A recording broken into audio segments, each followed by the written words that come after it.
And again, just like that, an episode has started. But before I begin, for the second time, my name is Connor Holloway. I'm the host of the Golden Hours podcast. On Instagram, I'm at Big Bochi. And if you by chance get any sort of value from this episode, and when we say value, we mean, were you entertained? Did you learn something? Are you coasting in your car or in the gym and listening to Big Handsome? Just share it with a friend. You don't have to do much. And if you want to leave us a rating and review, that would be great. So how does someone develop a style in floral design? I mean, from what I could tell, your style is like very simplistic. Yeah. Is that right? Yes. And you like your color palettes are sometimes a little more monotone. Is that right? Yes. Wow. You done your homework. Yes. Did a little research, man. Yeah. Yeah. Well, it's like your handwriting. Everyone's going to have their own little hand, how they write their name. And also everyone has their own imprint. The thing is with my style, there's a few things like my basics that I always teach in my workshops. One is your scale, your balance, your color theory. And there's some people that have beautiful like scale and their arrangements, look pretty accurate, but their color's all wrong. What is scale? Like how much it pops out of the pot? Yeah, so if you have a container that's like this big and in your flower arrangement's this big, it's out of scale. It's like walking into a room and you buy it. The folks that have like this teeny apartment and they buy a sofa the size of like, the whole apartment. You're like, whoa, something's off. They're like, do you think this sofa looks okay? Or they buy a sectional. So it's the same thing. It's just something that's just doesn't fit and doesn't look, there's nowhere the eye can rest. So anyway, same with flowers and same with color. So a lot of times you see like that all kind of clashing. So I definitely defer to more simplistic designs. Yes. Hi, this is Sandra Sigman and this is my golden hour. Oh God, what's going on? Where am I going? Dad? Yes, my son. I am Deuce, the deer god. I'm so confused. Who am I? Derek. Your true name is Dercules. Wait, what? Yes. You are Dercules, the god of the forest.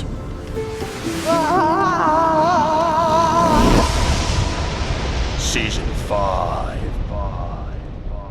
Hosted by your favorite podcast host, Big Bochi. You already know the deal, mother. What's up?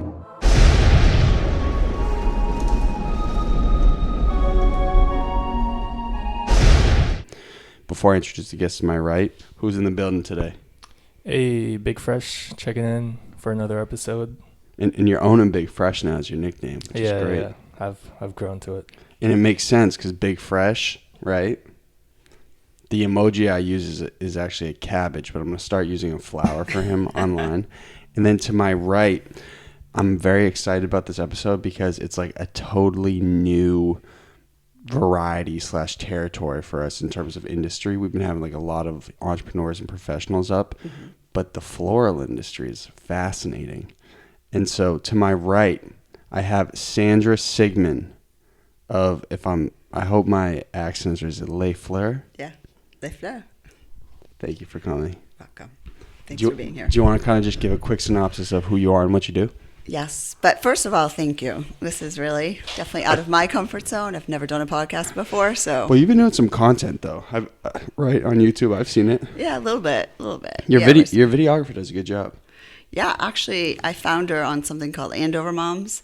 I was trying to, all of us at work were trying to put video together, and that's a whole nother thing. And because I'm like over 50, I was like, this doesn't come naturally to me. So put it out there, and I had a high school girl send me a video that blew me away. And I was like, okay, can you come do this? And she did it. And she just does it in her free time. She's amazing. So do you have her Shout out to Caitlin. Shout out to Caitlin. Do you have her just post up at the shop and like, you're like, hey, I got an idea for a video right now? Or are you guys just kind of trying to learn the wheels of YouTube and how it works? Yeah, well, we're noticing videos like becoming really huge, especially for an industry like mine where it's visual. So people want to see not the beautiful bouquet you make, but how you make it. So a lot of times we're doing a lot of behind the scenes. And also we get a lot of questions like, what do you guys do? Like, where do you get your flowers? So we started coming up with ideas of like what kind of videos we could do. So one of them is like the day in the life of a floral designer. I saw the whole thing. Yeah. I loved it. Yeah, it was great. She followed me in at 6:00 in the morning and, took video and just more importantly, put it all together. I was like, how are you going to do all this content? But she did a great job, and it kind of highlights what we do. So that's definitely something. But, Instagram, we're trying to do little stories there. My mom is a financial planner, and so money. Whoa.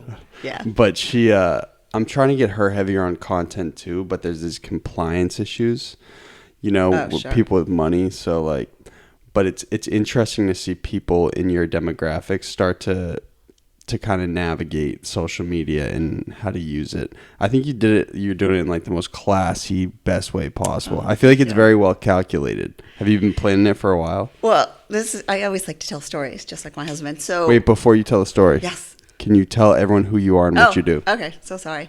So my name is Sandra Sigman, and I started a company with my mom 28 years ago at age 23, same as you. So everybody out there in their 20s, you can do this. And so I own a floral home garden store in Andover, a little bit 30 minutes north of Boston.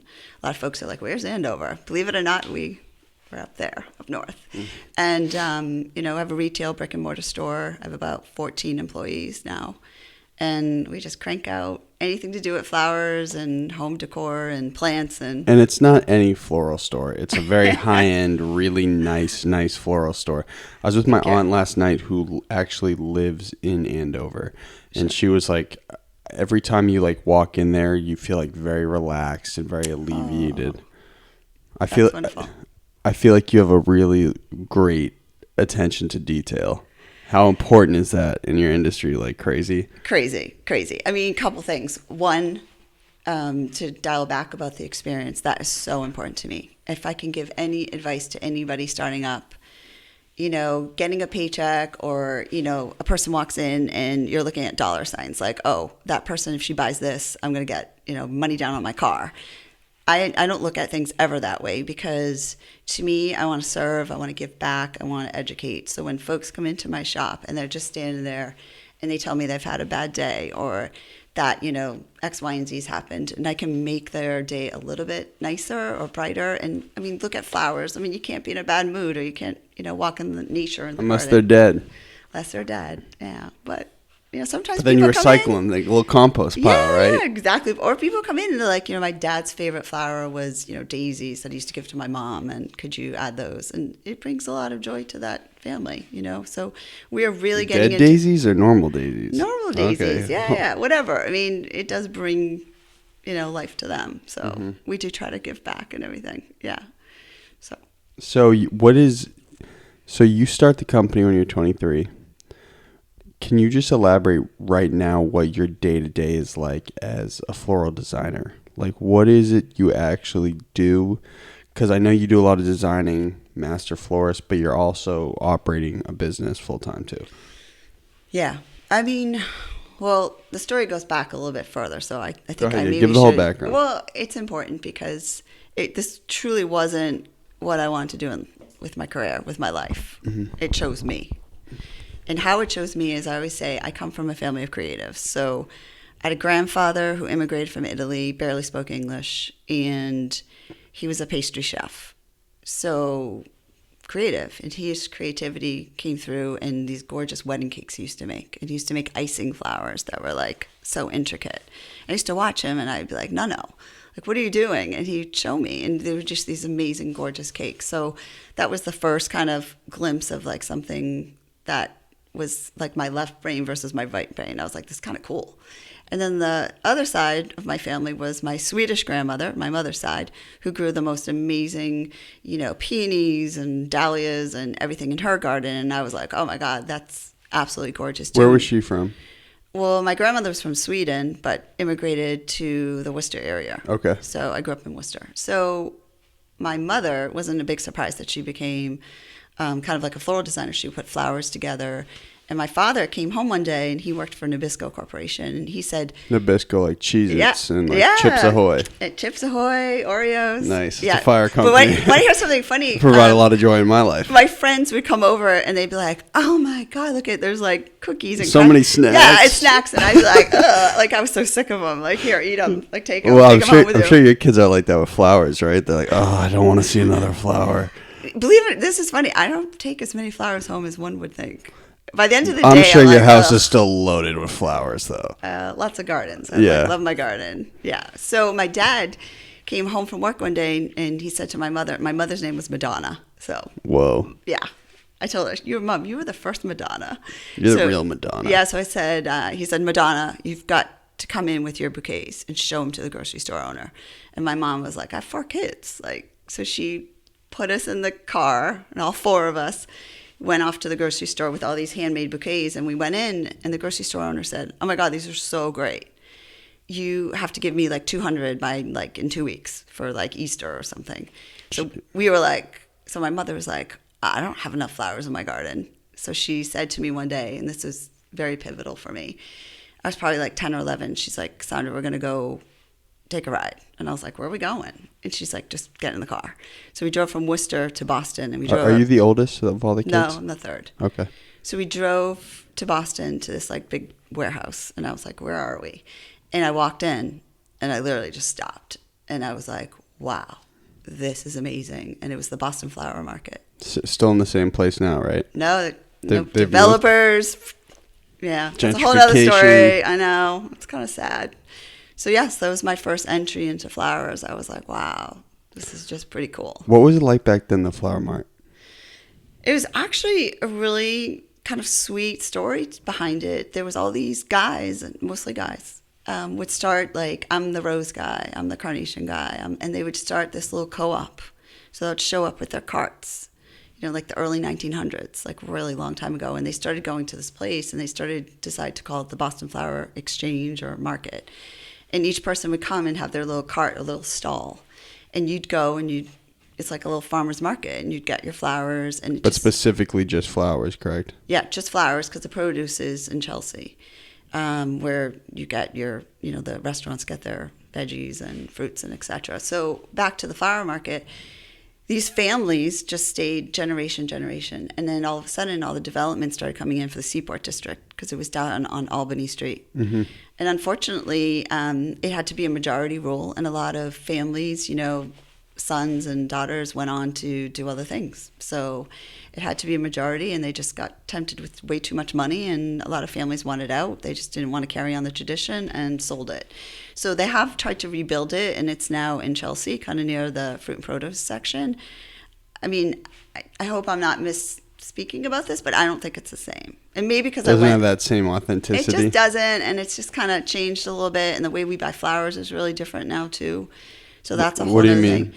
Well, the days you went into the market and you picked up your goods for the day, and that's what you needed. And if you needed red roses, you got those. But this day and age, the types of farms and things that are growing all over the world. I mean, you can get orchids from the Philippines. You can get them from Hawaii. You can get roses from now Northern Africa. You can get them from Ecuador. And then you have the whole Holland thing, where they're like the hub. They're like the New York Stock Exchange. Well, they're the flower exchange. And you go into a website now, and you have a broker. I have a broker in New York. I have a flower broker. I was like, this is so cool. Whoa. Yeah. And what they do now Modern. and what you do is you go into these sites, and you're like, okay, I have a wedding, and I need 100 stems or 300 stems of like a certain rose, like white roses. And you can look at farms, and you can look at the length of the rose, the style of the rose, the shade of the rose. And then once you press like the button, it's en route, shipped directly to you. So, for reference, when you're at the spot in Chelsea, and even back then, is this warehouse like in a harbor, and there's a big boat bringing all these flowers over, or how do people get them initially? They're flown in airports, FedEx, pretty much overnight. So there's these big ice. flower planes that are just shipping in tons of flowers. Yeah. I'm just trying to simplify the industry as much as I can. Yeah. And also the other thing that's really huge now is flower farmers. And there's a gal out in Washington, in Seattle area, and her name is Erin, and she owns a company called Floral, and she's written like 2 books now. She's like in her 30s, and she's really changing the way flowers are grown. I mean, she grows like flowers this big and just varieties that you've never seen. And she's now heralded as this, what do they call it? Like food to table or table to food, whatever. And this is like less of a carbon imprint. So it's not flying from Ecuador. It's, coming and sustainable here, which is kind of domestic. Nice. Yeah, it's kind of cool. Yeah. So not to bounce around too much, but so let's say when Erin grows her first flower, I'm sure it's pretty cheap by the unit. As the flower moves up and gets to the end consumer, how much is it marked up from when it's planted? So let's say the seed's 10 cents, then you buy it for like $1 at the flower market, and then you sell it for XYZ. How much more are you marking it up? Yeah, I mean, sometimes if a flower costs you, let's say $1, you $1 at the mart? Yeah, or from a flower farmer. Okay. And you get the flower in, that's really when your job starts, because everything's wrapped tightly. Things have to be hydrated a certain way. You have to strip all the leaves off. You have to do a lot of laborious work ahead of time to get the flower where you want it to be. I mean, you should see when it's a wedding season, those have to stay out. Those have to go in the cooler. Those are opening too quick. Yeah. That has to be in hot water. That has to be in cold water. That has to be, with this type of preservative, like hydrangeas have to be treated differently than roses. So, the markup can be, sometimes like $3. Yeah. Don't feel bad about it. It's no, okay. It's not. It's just really hard because it's a great question. People think like the flowers just come in and we just throw them in a bucket. No, you got to prepare them. Yeah. Then the design element starts. Mm-hmm. But back to the story about how I started at age 23. Please. Which, congratulations. It's Thank awesome. you. Our Jordan year. Well, you just turned 24, 23. 23. Okay. Yeah. Yeah, you're young for our grade, right? Yeah. Okay. Yeah. So when I was in high school, I, of course, started helping my mom out. Well, you were doing also flowers. a boss pro skater, right? Yeah, so I went to school all day, skated a zillion hours, and on the weekends helped my mom. And she never had a flower shop. My dad converted like our garage into like a little studio space for her. And she started literally servicing all the grocery stores in the Worcester area. And then grocery stores got It smart. grew that quick. Yeah, Wow. it grew really quick. And she was very entrepreneurial, which I look back now and like... That's where you got that edge. I think so, yeah. And I think, but also when you're in high school and, your friends are asking you to go to the football game and you have to, like, do 20 arrangements, you're not too thrilled with the flower industry. But looking back, you totally value the experience, right? Oh, yeah. And it taught me work ethic, taught me to suck it up when I didn't feel good or didn't want to do something. The discipline. Yeah, it was great. It was great. And also... And you weren't smoking weed underneath the bleachers. No, that's for sure. I was like working my ass off. I'm sure, skating, and I had goals and wanted to kind of, maybe early on, I look back now and I guess I was always a little bit an old soul in that aspect, Were you always type A, like growing up? Well, I don't say that with a bad connotation either. No, I don't take it.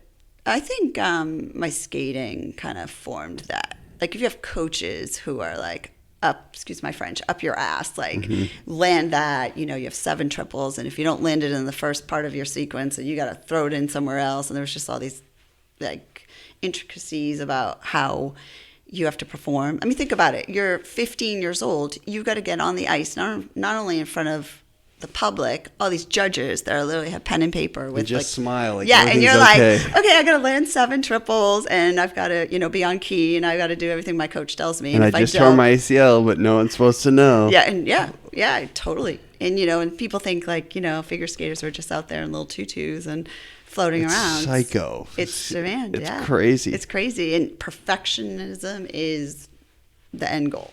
Completely all the time, and also it's same with unattainable. gymnastics, like similar angle, right? Yeah, and you have no life too. I mean, coaches are like, you're not if you're going good. out. Oh yeah, and if they see potential in you, and there's just like all these checks and balances all the way. I mean, my coach wanted me to be homeschooled. My parents were like, "What?" Oh, so you were really good. Well, I mean, it's okay to say yes. No. This is the truth. If I said I was bad after skating and training since I was like 8 years old, then I'd be lying. But, there's always room for improvement. And I tell the story and my husband kind of thinks it's funny, but my last time skating was my national appearance. And nationals, once you win that, you go on to the Olympics. And I came in dead last and cried the whole way home. and swore I would never put on another pair of skates. I thought you went to Europe, didn't you? Well, that's what happened. And I kind of took a year off because I was just like, I need a break. I need to go off to school. I need to go to college. And how old are you, like 18, 19 at this time? Yeah. I was like 18. Yeah. Okay. Yeah. And I went to college for a year. My parents couldn't afford like some fancy school, so I went to UMass South Dartmouth for a year. Didn't know what my major was going to be. I was just like wandering. It was called South Dartmouth back then? Yeah. What is it now? It's just UMass Dartmouth now. Oh, okay. Yeah. Did you like it? Did you enjoy it?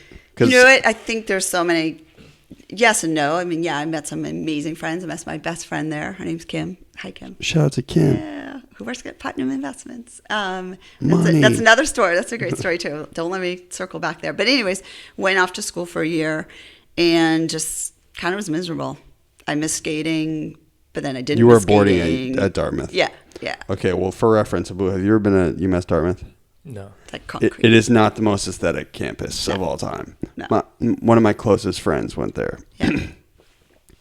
Kind of looks like a prison, honestly. It does. It does. My parents were like, "Woo." I imagine when you were going to school, it didn't look as outdated, but it is like a big concrete slab kind of Totally. with a big circle. Yeah. And I can imagine you being kind of the creative soul. You're like, whoa. Oh, yeah. I feel like I was landed and like, I don't know. But I was just maybe, to give a shout out to other kids not really knowing what they want to do. It's just I was trying to find myself. And I came home that summer and I just went skating one day. And I hadn't skated in like 6 months. I was like, I'm just going to go skate. And I ended up bumping into one of my old teammates. And she said, someone's asking about you. And I was like, one of our old coaches who now was one of the coaches for Ice Capades. And she's like, you should call him. And I was like, what am I going to call one of my old coaches I haven't seen in like a year and a half? And something made me do it. I don't know what made me do it. And I called him. And he says, I think you should show up at this audition. And I was just like, oh, really? I haven't skated in 6 months. He's like, no. You don't have to do triples. He's like, just show up. So I went home that day, I'll never forget, and I said, Mom, I have to be in the Providence Civic Center. And my mother was like, what? For what? And I was like, for skating. And she was like, are you kidding me? And I was like, yeah, let's go. And the best part of this is no one knew I was going except my mother. And I thought, what's the worst thing that could happen? What is the Civic Center? Is that the Dunkin' Donuts Center now? Right downtown? See, I'm aging myself, yeah. Well, I went to Providence College. Oh, so okay. Yeah. PC, great school. Whoa. Yeah. So showed up, and I showed up, and there's like literally like 75 people there, women, skaters. And I was like, oh, shit. And they, first thing they did is they see how tall you are, and they weigh you, which is sick. Like, I think about it now. And they don't let you get on the ice unless you're like the look they're looking for. And then once you get out there, you have to prove yourself.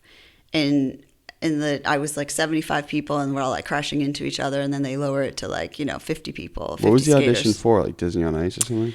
Ice Capades. Oh, Ice Capades. Yeah. So what is that like? It was like a skating show, like Stars on Ice. Okay. Yeah. So what happened is, as it dwindled down, it ended up being like 10 of us. And then the choreographers start coming out, and they start teaching you routines and seeing how quickly you can pick it up. Someone told me it's kind of like trying out for the Patriots cheerleaders. They just keep dwindling it down, and they keep giving you harder tasks to do. And then it came to me and another girl. And at the end, I was just like, well, wow, this is serious. And literally after that, they came up to me and they said, we're offering you a contract, and can you leave for California next week? And I was like, what? I'm supposed to go back to school. Like, it was like But crazy. then you're like, UMass Dartmouth, Go like that travel Cali the dream. world. Go travel the world. We trained in California for 6 weeks, learned a show, and then traveled around the United States. Whoa. And then from there, I got a contract in Paris. And that's how it led me to. Okay. And then I lived there for another almost year and a half. So in Paris, just to expedite real quick, in Paris is when you start picking up the floral scents, correct? Yeah. Well, this is, again, to circle back. So my mom started, grocery stores started buying direct. My mom decided that she wanted to start doing weddings. And I was like, Mom, you don't know how to do weddings. And she's like, well, I'm going to figure it out. She's like, well, you watch me, Sandra. Exactly. So I was like, okay. And that's what I loved about her. I think there's a book I'm reading right now, Marie Forleo. It's called Everything is Figure Outable. And she talks about her mother, and it reminded me a lot about my mother too. Like my mom didn't have a formal education, I graduated high school, but didn't go on to college. And she just always had that, I can figure this out, and just a lot of perseverance. And, what's the worst thing can happen? You got to try. So kind of what I did. Yeah. And so then your mom, so you're already touching on the Floral stuff. You're this boss pro skater. You're doing the shows. And then you're popping around flower shops in Paris. Yeah. So when I was living in Paris, I got the contract. Our shows were at night. So, and this was the era of like Katharina Witt. I don't know if you guys remember the Katharina Witt. No? Anybody? Okay. Well, she's a famous German skater. And I'm familiar with the Michelle Kwan era. Oh, is that a little later? She's a little younger. Okay. A lot younger. You know any famous pro skaters? Nancy Kerrigan. Come on, everybody. I was going to say, I didn't know if you were going to do, when She's you were younger. in that tryout at the Dunkin' Donuts Center, Yeah. if you Nancy Kerrigan, you're a competition. And just like hit her with a bat in the knee. Scott could come out. No. Oh, yeah, She's he younger did. too. What a crazy story. Yeah. Right. Totally. I mean, we talk about that. And actually, the orthopedic surgeon that treated her was one of my coaches. Whoa. Yeah. So you could have gotten caught in the Malin crossfire. Bradley. I don't know where you are, Brad, but like, great dude, orthopedic surgeon, Harvard, like. Tylenol sponsored?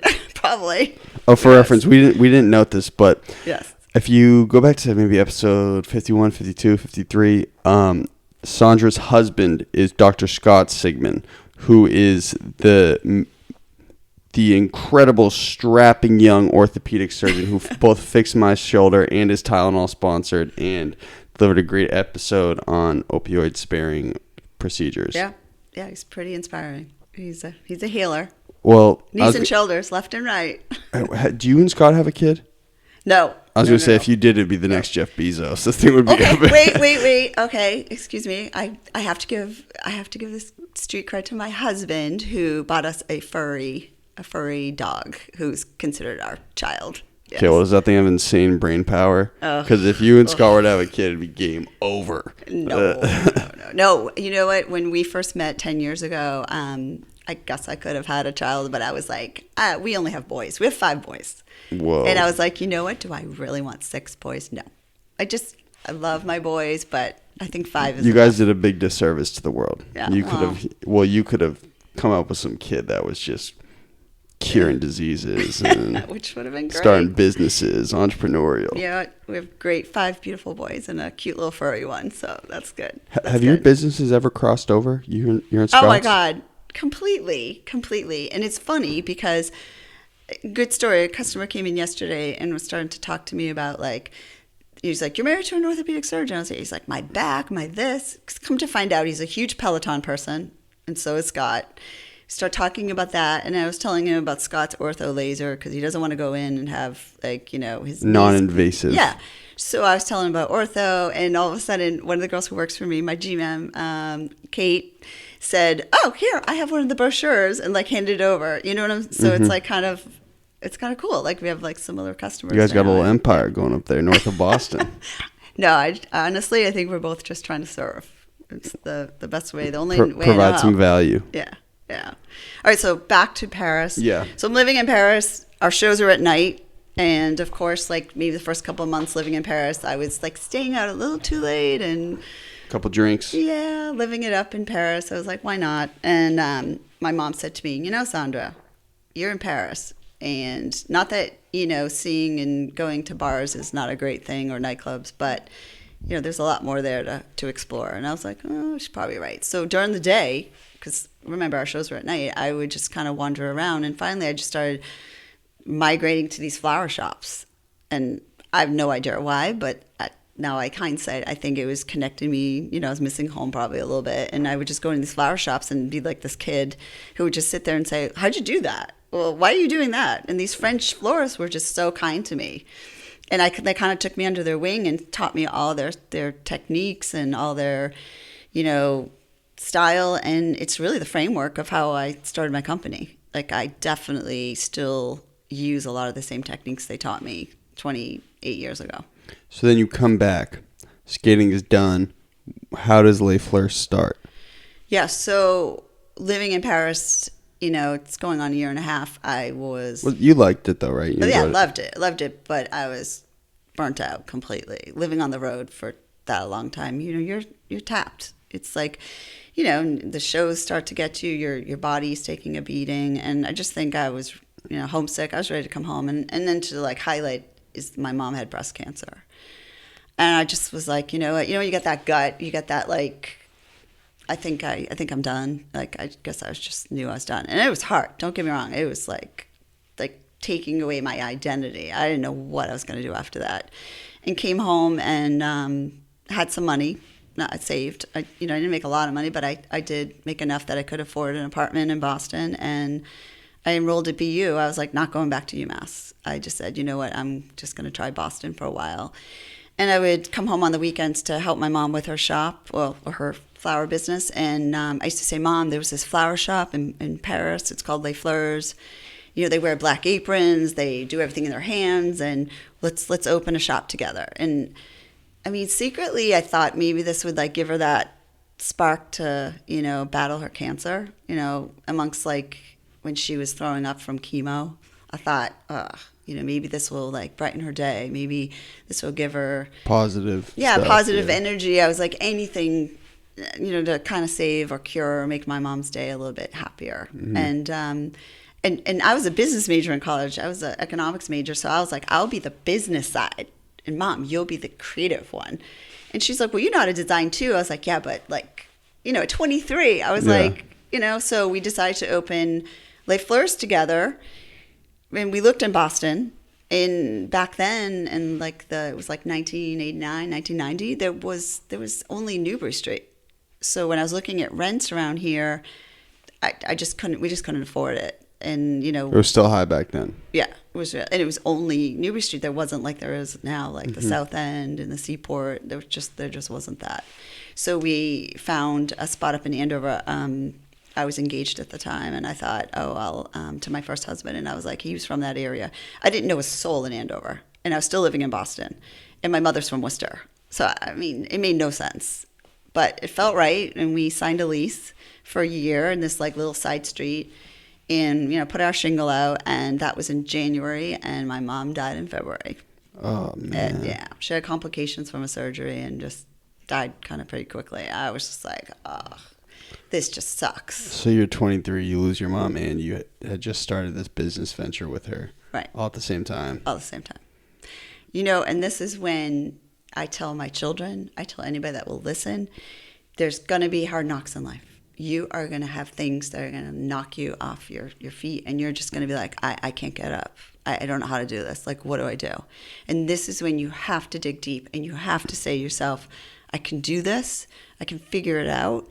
My life's not over, and what is the worst thing that could happen? That's what I kept saying. I was like, all right, I signed a lease for a year. All right, I can figure this out. I can do something. So I was like, I just pulled up my, my bootstraps, and I said, I'm going to figure this out. So I signed up for a bridal show in Boston at the Park Plaza Hotel, and I made bouquets just like I learned in Paris. What is a bridal show? Well, they don't have them anymore, but that was like, remember, there was no internet, there was no Instagram, there was no Facebook. So it was like an expo kind of? It was like an expo, and you would go, and they'd give you like this little booth, and you'd set up, all your flowers, or if you're a photographer, all your pictures, and so on. And it was this big like expo, and the brides would come, and they'd give away free honeymoons and anything else to entice them to go to the show. And it was a 2-day show, and I just passed out my business cards. I had little business cards printed up, and I booked 38 weddings. Oh, you were spazzing. Yeah, I was like, I'll do your wedding. I'll do your wedding. She booked 38 weddings in 2 days. Yeah. That's insane. Do you Yeah. still do business at that volume right now? Like 38, you would still in 2 days, you'd be like, oh my God. Yeah, we got to a point where we were doing 200 weddings and events a year. I won't do that anymore. Too overwhelming. Well, that's not that. There's just too many things that could go wrong. And I can't say to the bride and groom, oh, sorry, next week. We'll do a better job next week. There's no next week. Yeah. You have to be perfect. And it's just, and our business has evolved and grown in different ways too, that kind of like, I don't know, I'm more interested in too. I still love doing the weddings. Don't get me wrong. It's the hallmark of my store. But I like to do other things too. Like teaching has become a passion of mine. I do a lot of workshops. And I love giving back and teaching folks who think, I can't do this, I can't do this. I'm like, yes, you can. Yeah, you can. You can do anything you put your mind to. And that's why I'm always like a big believer in like starting, when the people come to my workshops, I actually throw them in and I make them do really hard stuff. And they just don't think they can do it when they first walk in. And by the end, they're like, I did it. I made this. I was like, now go apply this to your life. Big Fresh. Yeah. Any questions?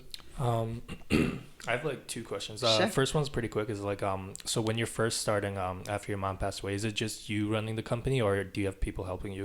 Oh no, just me. Oh, well, my dad would come up on the weekends and help deliver. Yeah, no, just me. Okay. And then my second question is, you mentioned kind of having that like I can figure it out kind of attitude. And Sure. I would say I'm like sort of the same way, but I also think I take it to a degree where it might kind of inhibit any kind of progress because I'm so stuck on trying to do it myself and figure it out rather than kind of reaching out for help. Sure. And so have you kind of over the years found a way to manage the two, or are you still sort of like, I can do everything myself and I can figure it out? Absolutely. No, it's a great question. No, I cannot absolutely do it myself. It's 100% fallacy that you can do it all. If you do, you're going to burn out or you're going to be a hot mess. So any advice I can give is hire to your weaknesses. So, your strengths are your strengths. So if you enjoy like being on this side of, the camera, then stay there. How am I doing? Good? You're doing great. You're great. And the thing is that when you hire people, and this is so the way I hire, which is probably very differently than other people, but it's worked for me. I hire those folks that I know are going to compliment me, but I also know that they're kind. Like no one wants to work with an asshole. Excuse my French. You just don't. And people can come in and show you sort of who they are, and you really don't. So I really try to get to know the person and get to know like their soul. I know it sounds like a little weird, but those are the ones that have worked out the best for me. Like they walk in and you ever meet someone and like you look at them or you have this energy between you and it's just like really, it's like chemistry. It's me and Big Fresh. Exactly. Tag and then team there's other duo people over here. We're killing it. Yeah, and then you meet other people and you're like, I don't know, we just didn't. That's kind of like how I hire. And Wait, like, that guy's kind of a dick. I don't really like him very much. This was one time I'll never forget the story. I was in Bertucci's and a waitress. Oh. And a waitress waited. Something bad happened. No, and a waitress waited on myself with my 2 children, and they were spilling milk and they were having temper tantrums. And Bertucci's North Andover? Yeah. And this waitress was a freaking rock star. She had a smile on her face. She was cleaning up. She was doing this. She was, bringing extra meals. I was like, here's my card. If you ever change your mind and not want to do this for a living or, want to come work for me, I said, here's my card. I would never take you or never steal anybody from anything, but here's my card. She came to work for me. She was one of my best employees. Wow. She was amazing. So Real quick, though. yeah, but hire your weaknesses. Well, Abu's question is, Yeah. he takes pride in getting things done on his own. Do you feel like with that attitude that you're sometimes not getting to the solution fast enough? Yeah, I think. Am I right? Yeah. Yeah. So I think the bigger I've become, the larger my company has become. That has been the hardest thing for me because I'm like you. I'm kind of a little bit of a control freak. No way. And there's definitely times where I'm like, I want to do it, or I see someone else do it. But this is what I tell everybody. If I tie your shoes for you all the time, like you do for little kids, you will never learn how to tie your own shoes. So I have to step back sometimes and say, okay, you got to tie your own shoes. And I may not love the way it comes out 100%, but you know what? They're never going to learn. It's like having children who are learning how to walk. When they fall down, you don't say to them, oh, you're a loser. You're never going to walk in your life. You get them back up and you can do it again. Try again. Try again. You're going to walk. All your kids walk, right? Everyone walks. So, and no one can run until they walk. So in my philosophy is, as much as I want to keep control of everything, you just can't. There's not enough time in the day. We're all allotted 24 hours a day. So you have to really, gauge what's the most important to you. And you might have to relinquish some of those things that, you want to do, but you just don't have the time to do it. So that's when, employees, and that's where I notice. But that's another thing. When you hire employees, you got to make sure they stay in their lanes, because if women especially, they all want to help. I can help with that. I can help with that. And you're like, okay, we don't need 10 people waiting on the same customer. You're like, lady, just water the flowers. That's what Yeah, you're we're all like busy bees. And I always say, the busy bee and the mosquito. The mosquito gets swatted and the bee gets applauded. So let's all be busy bees, not a mosquito. We're all like flying around. Well, yeah, that's one thing I've actually noticed, because we got a somewhat decentralized team over here in the Golden Deer Productions camp. But what I've noticed is, as soon as I was running the podcast for a long time on my own. Wow. Congratulations. Well, I've been doing stuff alone for a long time, but it wasn't until I actually felt like I had a good post-production team and really good live producers who understand content better, until I actually think the value of the show started to increase. But I was apprehensive at first. And then I met Big Fresh in a barbershop, and I was like, this guy's the chosen one. Let's get him over here. That's how you guys met? We had met before, but we just randomly ran into each other at a barbershop. But that was universe. That was a universe. Oh, are you big into fate? Yeah, I'm super spiritual. And it's so funny when I met my husband. Like, he's definitely got a spiritual side, but I think I was raised Catholic. He's Jewish. Today's Yom Kippur, and I feel bad. He's at temple, and I'm here. It's okay. Yeah. It's weird. I was never into any kind of like spiritual or like horoscope or anything like that, but then I started learning a little bit more about like the signs and like the different traits and attributes. Astrology? Yeah. Oh, but come on. No, but like don't do this to me. It's kind of like bizarre how accurate each like your months was a birth sign. What do you call it? Your birth sign, like zodiac sign, like has like corresponding to you. I think like if you look yours up, you'll see like, dude, out of everything else, like your specific one like matches up like way more than like all the other signs, and it's just kind of like bizarre how that works dude, out. But I've seen stuff like that, and it's a spectrum of a bunch of different characteristics sometimes. So like for a Capricorn, it'll be like very ambitious, very hardworking, also empathetic, sympathetic, kind, but doesn't always get along well with others. I don't think they're that broad. It's like each sign is like weirdly specific to like your own kind of traits and characteristics. When were you born, Sandra? Oh, my birthday was a couple weeks ago. I'm a Libra, September 25th. And have you investigated the Libra sign? Is it in congruence with your personality? Yeah, it's about balance. If I don't have balance, it's like, oof, watch out. Got that little Italian hot temper. So my poor staff and my husband's like, well. Oh, so are you easily thrown off if you're? No. You're pretty permeable as a business person. Oh yeah, and even in my private life, because like Scott being a surgeon is like, surgery doesn't start at 7:03. It starts at 7. And I'm more the creative, and I'm more like 7-ish. Yeah, but you wake up at 4 every day, right? He wakes up at 4. You wake up at? I wake up at like 5:30. Yeah. I go to bed a little later than him. I can't go to bed at like 8:39. God bless him. Okay, before we actually get into some of the entrepreneurial stuff, so you're 23. Yeah. You book all those weddings. How do you scale the business in the first 10 years? In the first 5 years, actually? Oh, it was, and that's something, to dial back a little bit. The first thing is, to be an entrepreneur, you have to have the belief system. You have to believe you can do it. Because I used to tell my boys, 100% of the goals you don't shoot don't go in.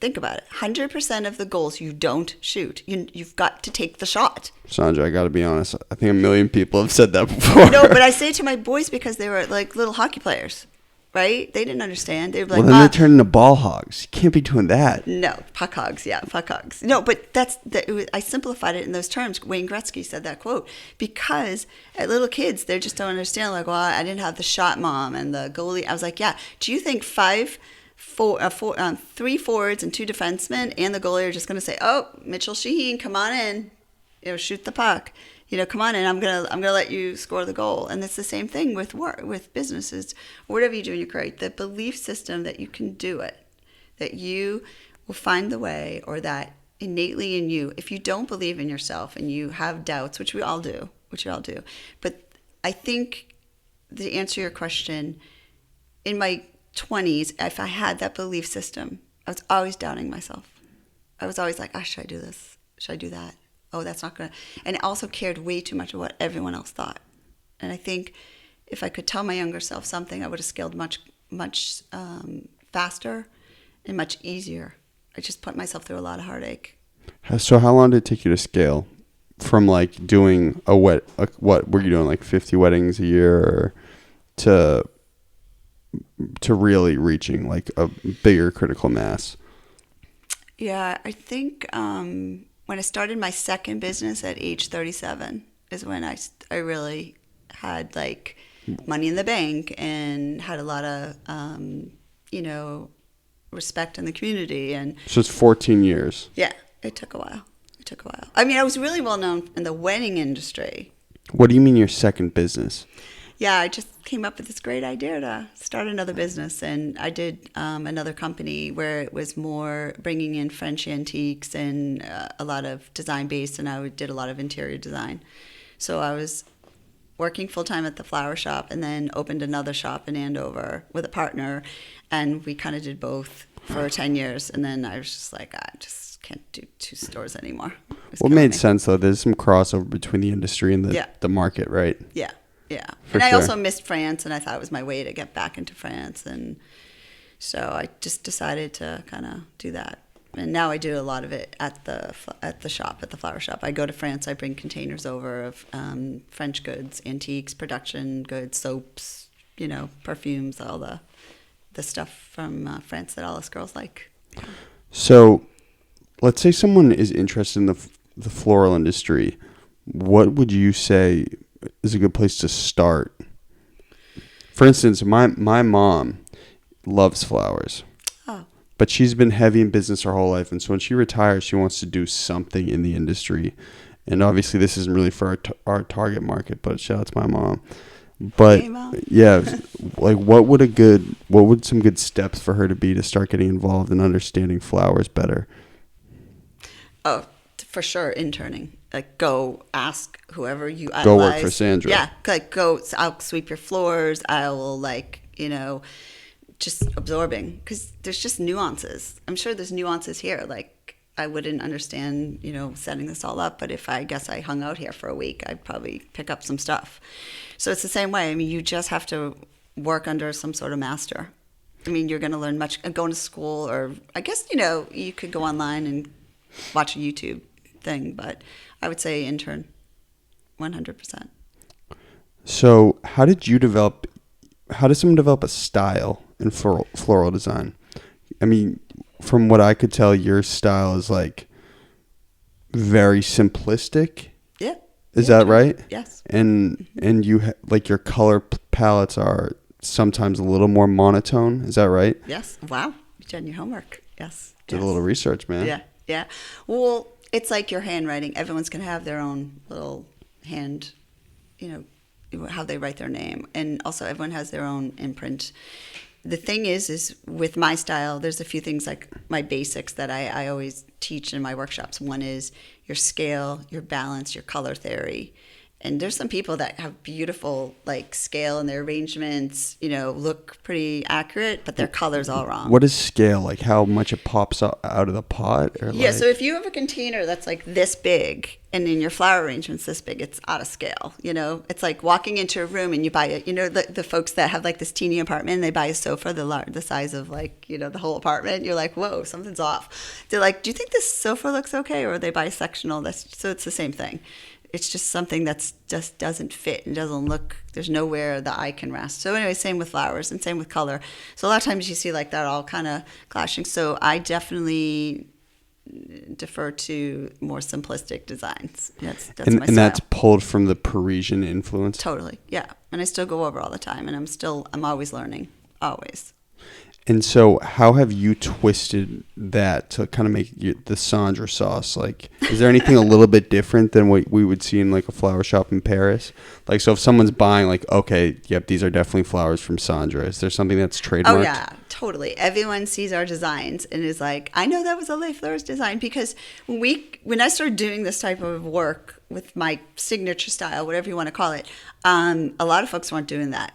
they were doing like very FTD looking, and I'm not dissing FTD, and I'm not. What is FTD? FTD is like, the dozen roses with the carnations or with the baby's breath, and I was using much higher end blooms. I was, adding really cool, types of greenery and types of little berries and things, and I was just like elevating our designs and adding a lot of more little delicate touches. Whereas FTD, you got your dozen roses, you get your greens, and you got baby's breath. There's not a lot of like little touches. So that's the difference I feel our style is. So here's a question. Yeah. On your website, like some of your arrangements, I actually have it on my phone. I wrote it down. But my experience when I'm buying flowers for some shorties, right? I go to Stop and Shop. You know what I'm saying? I get the smooth like $10 roses. That's what I'm in. It's like isn't it? It's a kind gesture to get a girl flowers traditionally, right? Oh, totally. So and a thought does count. So whatever you get her is fine. That's what I'm saying. It's thought that counts. But let's say a dude my age wants to go buy a girl some flowers, right? Yeah. Get on a good side. Maybe they got a little fight. Maybe he's bringing her out to dinner or something. What psychological effect would buying flowers from Sandra have over buying some Stop and Shop flowers? Because a boo's got to. This has been going on some dates, so I'm trying to think of like what could he get for his new wifey from Sandra. New wifey? What? Sorry to disparage you, but you have been going on dates. That's okay. Yeah. Well, okay. For all you why girls Sandra out there, and not Stop and Shop? Well, example. This is like something us girls will know. It's like buying shoes. Do you want to wear I'm trying to say, would you want to wear a lesser brand, or do you want to wear the Louboutins? Do you want to buy the Louis Vuitton purse, or do you want and it's the way it's made, and it's the quality of ingredients. So the leather bag that's from Louis Vuitton is going to be much, much nicer than the leather they're using for a cheaper brand. I'm not going to diss any brands. The bag from TJ Maxx is what you're saying. I'm going to let you say it. I'm not going to say it. You say it. Yeah, of course. I mean, you get what you pay for. It's like a car, you But drive the Mercedes versus, I don't know. My Civic. I'm just going to. She parked her C-Class next to my Civic. I'm just saying, yeah, you get what you pay for. So, I'm obsessive over quality. I throw flowers out of the store all the time. I'm like, nope, doesn't. And actually, a shout out to Flower Power. Any leftover flowers we have from a wedding or from things we don't use, they show up at our store at the moment's notice. And what they do is they take our flowers that we feel are kind of past its date. They bring them back to their Tewksbury place, and what they do is they teach underprivileged teenagers how to put flowers together, and then they go and donate them to nursing homes, hospitals. Because think about when I get arrangements from weddings, right? They were this big, and we would try to donate them to hospitals or to nursing homes, and they would look at us and be like, "Are you kidding me? Like, what are we going to do with this?" It's too big. So now what they do is they take all apart our kind of designs. Because we just went to this I'm wedding. just pulling up the question. Yeah. Go ahead. No, go ahead. So long story short, that's what happened is we donate all flowers that can be repurposed and bring joy to someone's day. So what would you say is like the most complicated arrangement request you've ever had? That's a great question. Oh, God. I had one guy. A bunch of other people had that question. I swear I was not going to tell this story, but I think it's important. One guy called me, and his girlfriend just broke up with him. He was pissed. And he wanted to know if I could give him dead roses, like black roses. It's my type of guy. And I was like, what? You want me to? He goes, yeah, and I want them dead, and I want them droopy, and I want them. And I was like, and he's like, he wanted to pay for them. And I was like, ah. He's like, go on 93, find some roadkill, and put it in the pot. yeah. and deliver it to my ex's door. Right. And I thought he was joking. I was like, no. Like, first of all, on like so many levels, I was like, wrong. But yeah, no, he wanted black dead roses. Did you say no, or did you do it? Yes. No, I said no. I was like, first, I'm not going to be part of like that negative energy. I'm calling the cops, man. No. I was like, I'm not being part of that negative energy. But sometimes you get requests for kind of kooky stuff. Well, do you ever get requests for funerals? Will you do funerals? Yeah, no, we do. It's not something I just for so many reasons. It's a weird, like capitalizing off a death kind of. Is that weird for you? You know what? And not to get too personal, I've had so much death in my life. Like my mom died very young. My mom got breast cancer at 40, died at 50. My sister, 2 years later, died of an overdose. And that's one of the reasons that Scott is so passionate. I know he didn't talk about it at the podcast. He knows how deeply it affected me. I had a sister who was National Honor Society, who had a bright future, and, you know. Was it heroin? Yeah, she switched from pills to heroin. Oh, I'm sorry. Yeah, so young. Died 2 years after my mom, and just was tough. And then my dad was killed in a car accident 10 years ago with a kid that was texting. So funerals are, that's hard for me. It just, brings back that kind of heaviness to me. So yeah, I do funerals, but I'm pretty much crying through all of them. I'm still to this day. Yeah, it's hard. Is it weird though, because like you understand like The pain. that and like how death affects people, so it's like you're kind of providing value to people who are totally going through it, or does that make sense? Yeah, I mean, I think another thing, I used to come home to Scott, and I knew this great customer, and she came in and she had tears in her eyes. I'm gonna probably cry telling the story. She lost her son at 21 because he had his wisdom teeth out. And he got hooked on Oxy and went to drugs and had an overdose. And I can't tell you my stories. I've come home like that, and I just, and it breaks my heart. Because, in families, I know my family has it. My grandmother was an alcoholic, and I think that just trailed down. So I don't drink. I don't do drugs. Nor do I.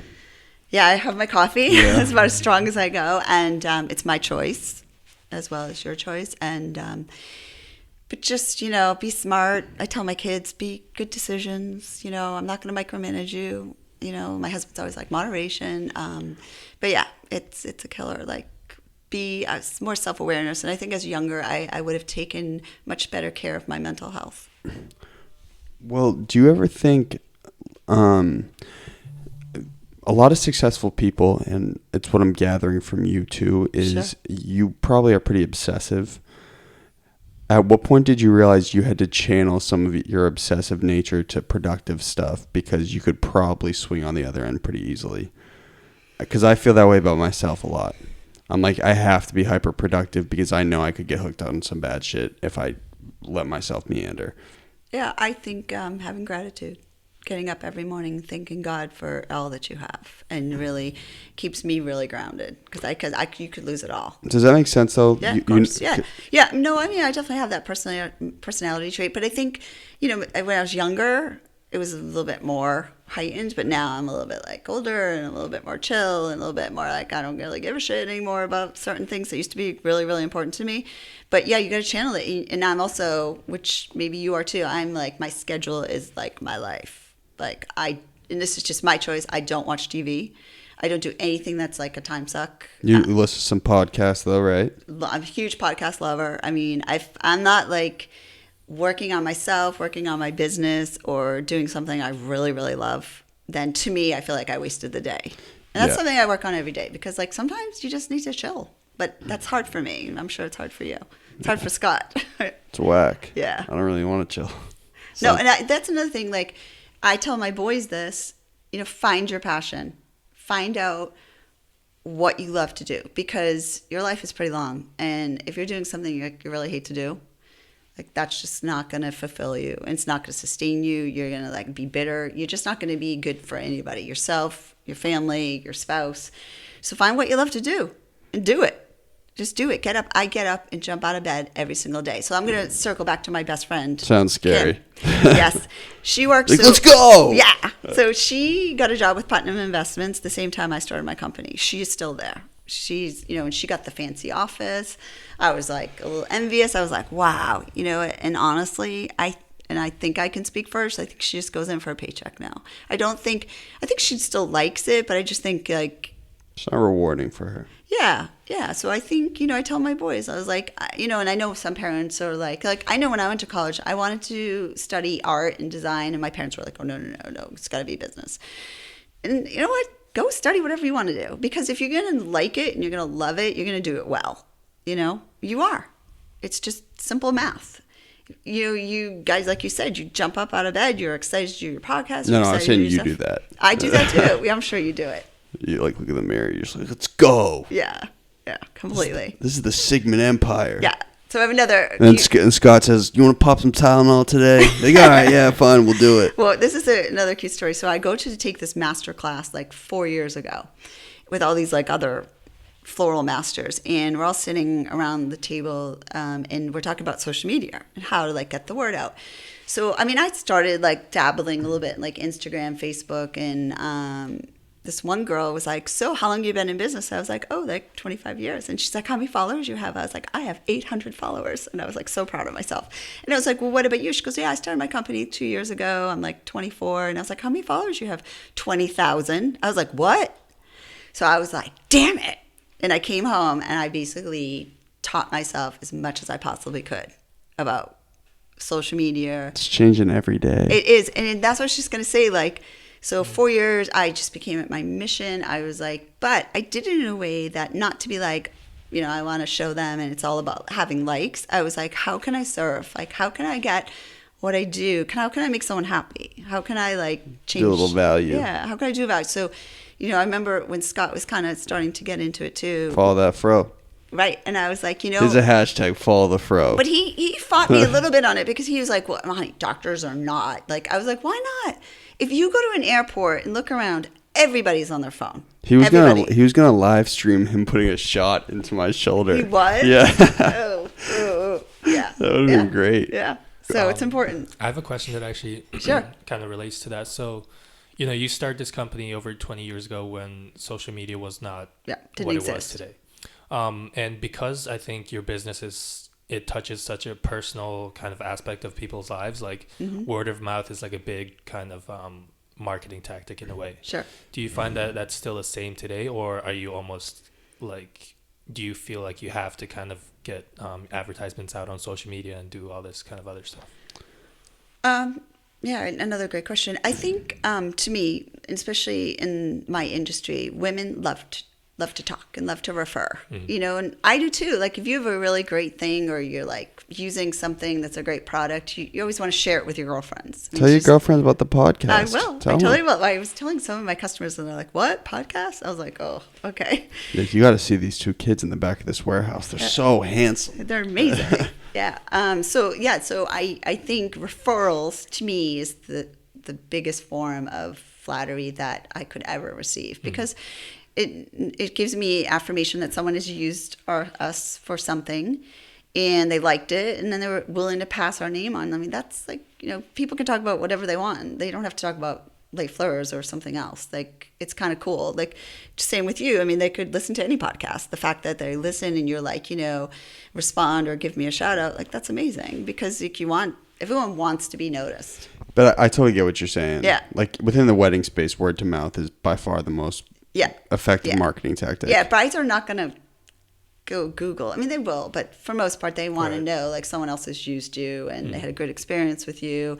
Social media just, you know, I was saying to one of my, I mentor a few other women in business, and I was saying to them, it's like, think of it this way, you know, your social media, your referrals, your blog, your whatever else you do, your website, think of it as making a soup and just keep adding stuff in. And the soup is only good if you add all these ingredients in. It's, you know, otherwise it's just broth or it's just this. It's like cooking. Like, you got to put all the spices in. You got to put everything in, and then you'll come up with something amazing. And that's how you should look at it. You shouldn't just say, oh, if I just do Instagram or if I just do Facebook or if I just do this. Like, I started blogging about a year ago, and I'm just getting great responses from it. And I just speak from my heart, and I make sure it's very authentic. And it's really kind of been, for me, a really positive experience, like giving back and, you know, and getting a rapport going with people. Yeah. So definitely, I would say everything. Quick question. Yeah. How do you develop the price point for a lot of your products? Because, I mean, you're a higher end flower store. How do you, like, what, I want to make sure I'm saying this right. What makes the Bluche et Blanc, is that right? Yeah. $175. Like, is this the type of, are flowers the type of thing people like, they actually feel assured when they're buying something expensive because they know it's going to be good? Yeah, so what we do is we break down the centerpieces into recipes. And what our designers do is the vase is one price, okay? And the markup isn't like that, you know, 2.5. So if it costs $1, it's going to be $2.50, you know, because again, got to make money. Yeah, and that's another thing. Like in the beginning, is to be like, oh, I don't want to charge, but the thing is you have to charge, and I'll tell you why you have to charge. People want your goodness, and if they want your goodness and they want you to stay in business, then they have to sustain you, okay? Because if you don't make money, you can't pay your rent, you can't pay your employees, and you have to shut down. You got to move that top line. You do, and I'm really, that's another thing. I look at my margins all day long, and I'm looking at my P&L, profit and loss statement every single week. I sit down with my business advisor, I sit down with my /office manager, bookkeeper, and I analyze everything. I also look at analytics on my website, who's coming in, what they're doing, why they're doing. But that's like my whole, and that's where my economics degree comes in. I love that stuff too. Like I'm in like my perfect. The statistics and stuff. Whoa. Oh, I love it. I love it. It's challenging.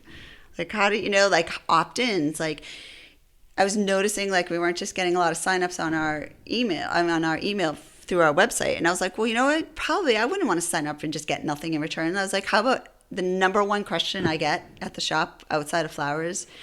My cousin's going to Paris. Where should she go to dinner? My cousin's going. Where should she stay? What attractions? So I was like, I'm going to write a Paris guide. So I sat down and wrote a 15-page Paris guide. And I wrote it on Canva. Everybody heard of Canva? And I just put it in like Canva. Oh, is that like It's like It's like a formatting kind of thing? formatting. And then I uploaded it to my Betsy, my IT person, uploaded it to our website. And we offered this, like, you know, you sign up for our email and you'll get promotions from me, but you also get some information. And that's what I did. So it was great.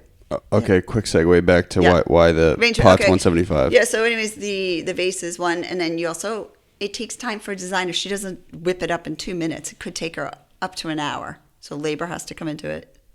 And then the stems, you know, and again, I'm flying stems in from Holland. They're not going to cost $1. Some stems are like $5, $10. So I come up with the original design. And then are you able to charge more because your brand though too?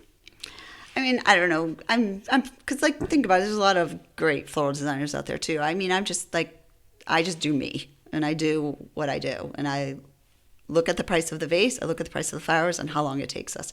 And that's our recipe. And that's what, I don't try to rate people, but I also don't want to undercut and do it for free either.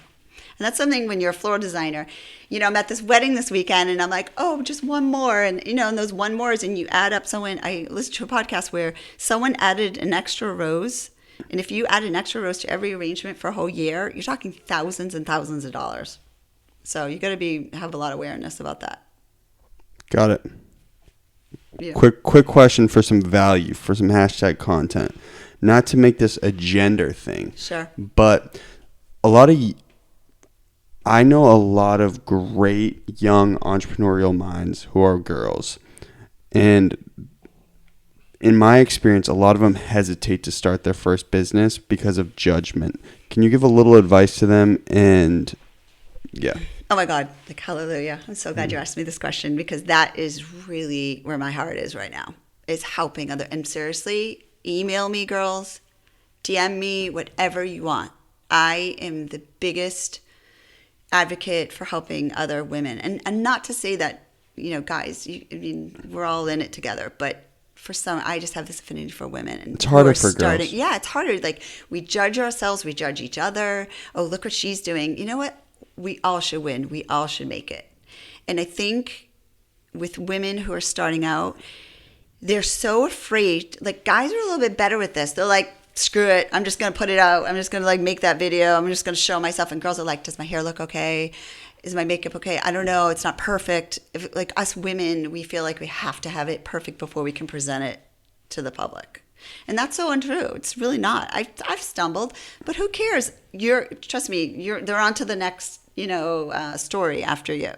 And they can't even remember what you feel. Like, you highlight your faults much more than anybody else would. So I would say go for it. Just take that risk. I mean, do something scary every single day. I've taken some major risks in my life. My family, my friends, especially my girlfriends, thought I was crazy. And I was like, no, I'm doing it. And what's the worst thing that can happen? Just go for it. Well, also building on that, being in the floral industry, like some of the girls I went to college with, they all got their degrees in like finance or marketing or, you know, something in business. Yeah. But I think a lot of them want to do something creative. that's just a hard conversation to have with your parents after you get a 4-year degree from somewhere. Like, hey, I think I'm going to start up this flower shop. What push would you give them? It's their life. It's absolutely their life. It's not their parents. You know, like at the end of the day, they have to live with their decisions. And you want to have regret? Do you know when people are dying, you know, the last thing they think about is all the stuff they didn't do.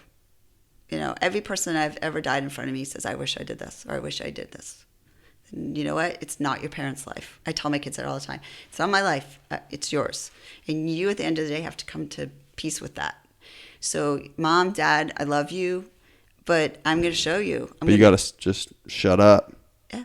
And also, and I say this with a lot of kindness. A lot of women come to me like, I really love to do makeup, and I want to become a makeup designer, a makeup artist. So I say to them, okay, what's your plan?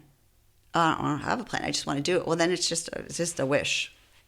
Unless I see in your calendar that you're showing up, that you're getting a side job at, you know, the Chanel counter in Neiman Marcus to learn your trade, the only way you're going to get better is by doing it. And someone's like, well, I have this great idea. I'm going to start making, you know, cupcakes. Well, then on the weekends, show up to parties, show up to your friends' birthday parties and make your cupcakes and show up and bring them and taste them and offer them for free. And get pumped. Yeah. Like, you got to do it. Like, because that's the thing. They talk a lot about it. Yeah. But there's nothing in their, like. Gotta execute, dude. Yeah, there's nothing in their calendar that's, like, kind of. So I would say that. And tell your parents, I love you, but got to do it yourself. Big Fresh. Any final questions? I think I'm all out of questions. You did, hey, killer questions from you again today. You're like 6 for 6, man. Thank you. Okay, listen. Awesome. Thank you. I learned a ton. Welcome. Did you have fun? I loved it. It was Okay, awesome. cool. Thank you. Very, very happy. Thank you. Hi, this is Sandra Sigman, and this was my golden hour. Blew it, Sandra. That was. Shit. It's okay. It's okay This because was and that was this and that. We've had about we've had probably a 2.6% success rate on this. Okay, this is and that was. Okay. Tortures people. Hi, this is Sandra Sigman, and this is my golden hour. Hi, this is Sandra Sigman. That was my golden hour. Bang, smack. Big Fresh, tell us when.